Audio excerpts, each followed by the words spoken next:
लेकिन जितने जो झूठे वादे जो ये कर रही है बीजेपी सरकार, ये एक भी वादों पे खरी नहीं उतरी। मुंडका वार्ड में कौन से झूठे वादे किए हैं? मुंडका वार्ड में क्यों नहीं किए झूठे वादे? एक बात बताइए, जो गरीब किसानों की जो जमीन है, सबसे पहले तो मैं आपको बता दें, उसके ऊपर से हायर स्टेशन जो तारे जा रखी है, उनकी जमीनों पे कब्जा किया हुआ है इन्होंने। एक बात बताइए, उनको जो जायज़ मुआवजा मिलना चाहिए ना, तो वो जायज़ मुआवजा मिल रहा है। दूसरा जो ये आपने ये विपक्ष के तौर पे आप भी कहीं नहीं खड़े होते विपक्ष के किसानों तौर के साथ? क्यों हम खड़े क्यों नहीं हैं? कहाँ पे? हर जगह खड़े हैं हम। अच्छा। और दूसरी बात है, जो ये आप टोल बता रहे हो, यहाँ पे आने जाने के लिए 300 साढ़े 300 रुपए लगते हैं। दिल्ली के अंदर 60 किलोमीटर से पहले कोई टोल नहीं लगता। बीजेपी कह रही है टोल तो तरक्की होती है। टोल किसकी? एक बात बताइए, जो जब पब्लिक टैक्स दे रही है, हर चीज़ पे टैक्स दे रही है, आटा दाल चावल बिस्कुट रोटी हर चीज़ पे टैक्स दे रही है, ये टोल, एक बात बताइए, दिल्ली के अंदर ही दिल्ली वासियों के लिए टोल क्यों? उन्होंने ज़मीन रिक्वायर कर ली मनमावजे अपना वो दे के, और फिर उन्हीं से फिर टोल भी वसूल रही है। ये कहाँ तक पब्लिक के साथ न्याय हो रहा है? अरे बताओ, मान लीजिए आपको सीट मिल जाती है, कहते हैं भाई 30 तारीख तक 5 बजे तक तो आप ही का राज है, सब बराबर हो हमारे लिए। आपको सीट मिल गई, केजरीवाल की पार्टी को आपसे तो मजबूत है थोड़ी बहुत, वो उनको भी जब बीजेपी ने काम नहीं करने दिया 11 साल तक, तो आपको कैसे काम करने देंगे?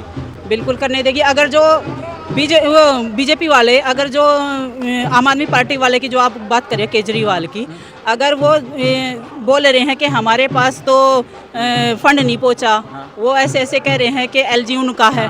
अब तो एलजी भी बीजेपी का है। परवेश वर्मा जो जिनका गांव ये मुंडका है, आप ये मेट्रो स्टेशन के पास में जो उन्होंने पूरे ये रोड फाड़ के गे रखा है, मुंडका में ही खड़े हैं। बिल्कुल मैं वही कह रही हूँ, मेट्रो स्टेशन के पास जो पूरा रोड फाड़ के गे रखा है, चारों तरफ से ब्लॉक हो रहा है। हाँ, वो आपने देख लिया, उसकी वजह से ट्रैफिक कितना जाम हो रहा है। दूसरी बात, उसमें जो आधा बना रखा है, आधा ही उसमें सरिये लगा के छोड़ रखे हैं ऐसे कैसे। अब वे बताइए, वे सरिये पब्लिक के पैसे से लगे होंगे, वो तो काम दिखाने के लिए है। सुनो टैक्स से लगे होंगे। अब उन्हीं पे अगर जो वो मसाला वगैरह डाल के मान लीजिए काम कर लेते, वो कितने दिन चलेंगे? अब उनमें जर लग गया, जंग खा गए, वो कितने दिन चलेंगे? और वहाँ पे कितने मच्छर पैदा हो रहे हैं, पूरा रोड टूटा हुआ है। जब इसी गांव से PWD मिनिस्टर रह चुके हैं, वो अपने गांव का नहीं सुधार सके, और हम पब्लिक की क्या सेवा करेंगे? आखिरी सवाल पूछूंगा आपसे, नेशनल सवाल है जी। बिहार में हार होगी आपकी, हाँ जी। उस हार का यहाँ पे कोई फर्क पड़ेगा?